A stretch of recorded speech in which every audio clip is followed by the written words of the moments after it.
Hey everybody, it's a gloomy, rainy Tuesday morning here in NYC, and that can only mean two things. Number one, I'm really excited to make a video because I look fierce when it's gloomy out. I don't know why, but I do. And number two, it is time for a coffee and a Kiki. My coffee mug is really, really full today. Put on your pajamas, grab your coffee mug, and let's get to talking. Okay, so my first two critiques that I got from last week, the ones that I heard the most of were that I was too close in on myself. I guess that was a bad idea, so I'm gonna be sitting back fully in my chair, no zoom or anything. And then the second one was that I wasn't showing you guys what exactly I was talking about, which I can do. I figured out how to do it, so I'm gonna try it in this episode, but I'm only gonna do it for Runway. I've only had 11 hours in between it airing to start making this video, and for about half of that I was sleeping because my body decided it was appropriate to wake me up at 7:45 this morning. So I wrote notes while the show was airing, so I didn't have to actually watch the whole episode again, because that took me like 3 hours to edit last week's video because I watched pretty much the whole episode while I was on camera. Not a good idea. Bitch is on time crunch, girl. I think that people forget that, in that everyone else has a different opinion and we're all drawn to what we like. And if you don't like my opinion, or if you feel that I'm wrong, number one, I really don't care because it's my video. And number two, if you feel so strongly about it, don't be a troll. Make your own video if you're that strongly opinionated about this stuff. And who knows, maybe you'll become the next YouTube superstar. So I totally agree with Layla's comment about the runway looks. And I also don't agree with Michelle saying that the bottom of Layla's outfit was a cop-out, because I kind of felt that the bottom of Cynthia Lee Fontaine's dress was a cop-out. The pink didn't even go with the rest of her pink. I don't know, but you know, Michelle could have said something to her and it just didn't make it into a final edit. That's what we don't know. We don't know any of these things. So I think I'm gonna start saying that. True or falsetto? It's cute. So then they had the dance-off, and then Betty keeps talking about, you know, Thorgy being hairy and all of this stuff. Then later in rehearsal, Betty lifts her shirt up to like wipe her face, and she totally has a big old black hairy happy trail. So she can't really talk about the hairy. Love you, Betty, but no. The dance-off, Cynthia's hairline was like back here. That just, I slayed me. It was just that hairline back here. Her dance was really cute. I died. And then Chi-Chi came out and did like the leg up. I love when girls do that because I can't even get my leg above 90 degrees. So I love when anybody can like kick their face, hold it, and death drop. It's just the best. And then Kimchi comes out and I'm like, oh look, Kimchi dances like me. That's how I dance. So the winners of that challenge were Cynthia, duh, and Chi-Chi, duh. And then they split them into two teams, and Chi-Chi's team was the Shady Bitches, and Cynthia's team was the Lady Bitches. They were doing a Pitch Perfect ripoff called Bitch Perfect, and it was two different rival girl teams. All of Betty's faces and comments while they were in rehearsal, on stage, and off just reminded me of why I personally do not do community theater anymore. I mean, yeah, she was kind of being a bitch about it, but like, as Thorgy said, that's what Betty does. That's who she is. I almost felt connected with her. I was like, that's my soul sister right now. And then Kimchi was like, I've never seen Pitch Perfect. I've actually never seen Pitch Perfect either. And then they go over to the other table, and I realized that Robbie Turner and I have the same hair. I need to get this thing faded and laded. And Chi-Chi said something about being, I'm used to being the star. I'm used to just everyone following me and listening to me. And then I get in this group and they're all stars too. And I totally can sympathize with her, because that's kind of where I was when I was a freshman in college majoring in musical theater. I'm the same as everybody else, and everyone else is the star from their high school or their theater or whatever. And it was a kind of a culture shock almost, because you're used to being somewhere, and then when you kind of realize that there's other people there with you, if not above you. So Chi-Chi, I've been there, girl, I got you. And everyone's doing, you know, the step touch, and Kimchi can't do it. And that's when I realized, okay, I lied. I'm a better dancer than Kimchi because I can actually step touch. Then they're getting ready, and I noticed that Betty was doing some pin curls on her head. So yes, Betty, work at musical theater training, get those pin curls on your head. And everyone was showing their fat kid pictures, and that honestly, that made me so happy. I had the biggest smile on my face. I just loved the fact that Chi-Chi told that story about herself using the bad behavior and using the gangs and everything to help deal with the fact that she was gay.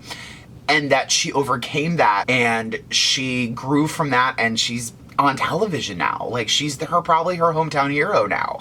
And that's amazing. And I think that just goes to show how far drag has come and what drag can do for the world and for people. I need coffee right now. I just like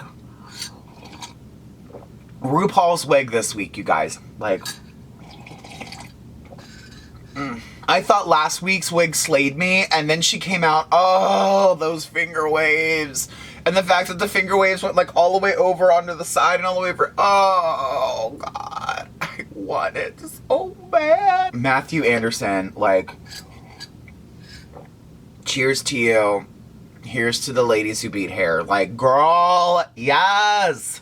Did anyone else find it hilarious and ridiculous that the blonde girl team were the lady bitches of the Lace Front Institute? Only 2 of them were in lace fronts. Hilarious. Like, Derek was in a nice, pretty lace front, and Layla was in a lace front that had dark lace, but she was still in one, and everyone else was in like a hard front, a headband, or a bang. And that just, I was like, you're from the Lace Front Institute, really? And then I loved Robbie Turner as the bass part. That killed me. That's just kind of reminded me of the end of A Mighty Wind with the A-E-O.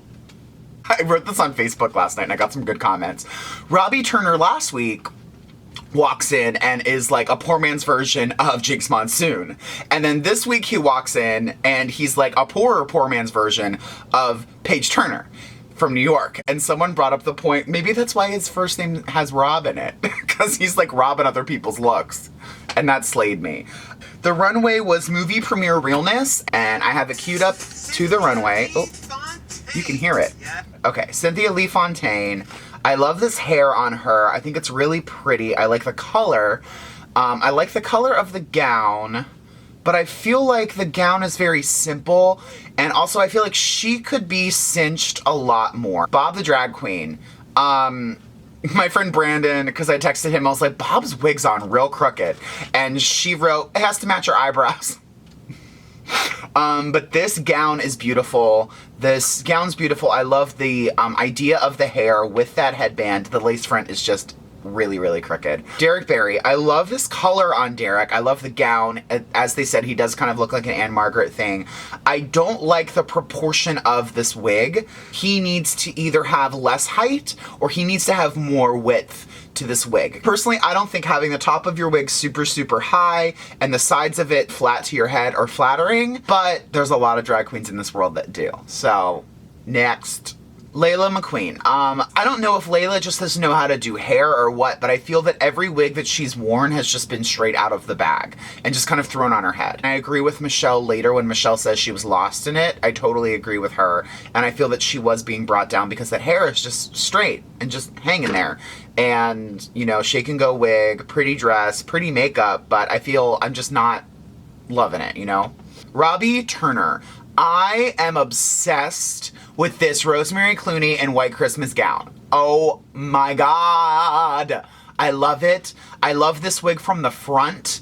And then he turned around and I was like, oh, it's like an old lady twist bun in the back. No. But the front of this wig is beautiful. This entire gown is beautiful. I'm loving this look, minus that bun, Mrs. Doubtfire bun back here. I love this gown. I don't know what this walk is. I don't know if it's just her or the way that she blocks out her hairline, because I noticed in this last video she blocks out all of this with glue. I find that her wig is always crooked and her lace is always either ripply on the ears or ripply all the way across. I don't know if that's her not knowing how to maintain wigs, and that's not to say like I don't like her. I think she's very pretty and I think that she has great aesthetic and her makeup skills and her ideas are always so amazingly beautiful. I just feel that like it's a disconnect between the rest of her and then the hairline. Chi-Chi DeVering. I actually really like this gown from far away, but I do agree with them that it's very plain, and I think that the waist needs to be tighter, the hips need to be tighter. Naomi, I love this. I love the legs. I love the bronze skin. I love the cutouts on this dress. I love just everything about this. The hair is okay, but the color on her is beautiful. She looks great. Acid Betty, yes, mama. I love this updo with all the finger waves. I love her ear hat with the feathers, or are those feathers? I can't even tell what that is. My only critique is that I agree with the one judge that said the bottom of the dress should be sheer because it cuts her off. And I do agree with that. If she had done the bottom of the dress in that sheer and then a sheer black too. Dax, exclamation point, girl. Girl, I really like Dax. I like him as a person. He's looked beautiful at all of the premieres, but honestly, it just looks like a vintage dress that he bought from like pinupgirlclothing.com or something that was way too short, that he added a panel underneath too, and then they showed later that the panel wasn't even finished. But then later he rips it off. So I don't know what that was all about, but that double skirt bottom, it's not a flattering length, and I would have actually liked it better short. But the face looks good, the eyes look good, I like the lip color on him. Thorgy frickin' Thor. This, I literally like stood up off my couch and clapped.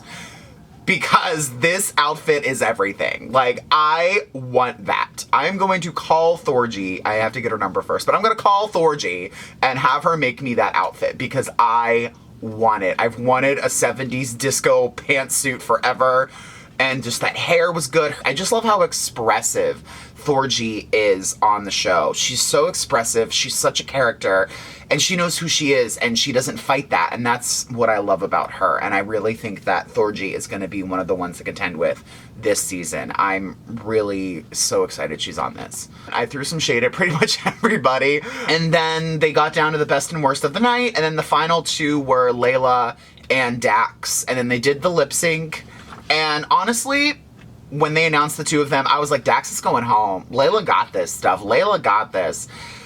But then Dax kept like cutting her off, and Layla kept like not knowing where to move on the stage. And then Layla was just like, let me get naked. Let me just take off this dress, girl. And that's when I was like, okay, you're not wearing a corset. Girl, you're not wearing a corset or a cinch or anything, really? And then Dax like ripped off the gold part of that dress, and I was like, thank you. You should have worn it like that to begin with. It looked so much better. And I'm tired, I'm yawning, and you look at me. That lip sync was just a mess. Honestly, when RuPaul said they were both going home, I was shocked. But at the same time, I wasn't really shocked, because the last time there was a lip sync like that was such a mess and was not making me feel the feels at all, they both went home then too. And Ru gets her phone out and calls somebody. So right now, I'm thinking one of two things. Number one, I think Shangela's gonna come pop out of a cake again or something. Or she's calling in Lady Bunny. Like, I kinda hope that she's calling Bunnicula up in this bitch to put these girls in check. I really want her to call Lady Bunny. I guess we're gonna have to wait another week to see what happens next week on the Drags Races. Thank you guys for tuning in and watching my Coffee and a Kiki RuPaul's Drag Race recap, Season 8, Episode 2. I hope you liked it. Give me a thumbs up if you liked it. And if you didn't like it, why did you make it this far in the video to watch it? So, I don't get it. Anyway, so be sure to check out all my fun social media stuff down in the box. My Instagrams are both down there, my email address is down there, and my website address is down there as well, which is bobbypins.com, where I sell a beautiful selection of gorgeous heat-safe synthetic lace front wigs and wefting, as well as a wide array of professional styling supplies to help you get your wig projects done right. Be sure to like, comment, subscribe, and share, and I will see you guys very soon for another fun video. And remember, hash brown is called a wig.